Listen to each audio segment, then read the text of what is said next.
Okay, so again, we write out all our possible factors here, possible roots, and then we just pick numbers and try them. I tried 2, 2 didn't work. Now I'm going to try -2 and see if that one works. And I'll give you a hint, it does. So I got 1, 3, -10, and -24. So now you bring down the 1. Multiply gives me -2. Bring down the 1. Multiply gives me -2. Add, get -12. Multiply and get 24. And that is 0, which means that -2 worked. So somewhere here, you're going to write your answers, and you write -2 works.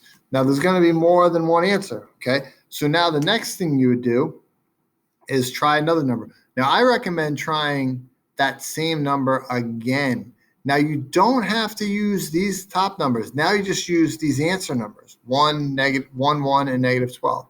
So you try -2, bring down the 1. That worked out perfect. -2, and I get -1, 2. That's not going to be 0, so that's not going to work out well for me, okay? So -2,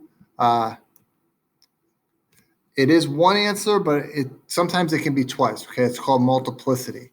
We'll talk about that in class. If you get -2 twice, that would be multiplicity. But so instead of -2, let's try -4. So bring down the 1, multiply, get -4, add, get -3, multiply, get 12. And look at this, I did get 0 here.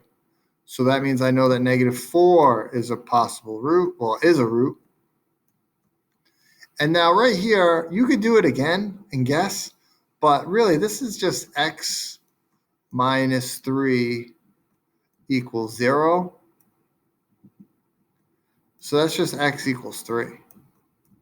So just solve for x when you get down there. That way leaves the guessing game out of it. You do have to guess at the beginning and sometimes in the middle, but at the end, just solve for x and get it done. So just as a quick example here, if I were to graph this parabola, just like a rough graph of it, it looks something like this, where it crosses at -4, -2, and it crosses at 3. Okay, we'll graph those another time.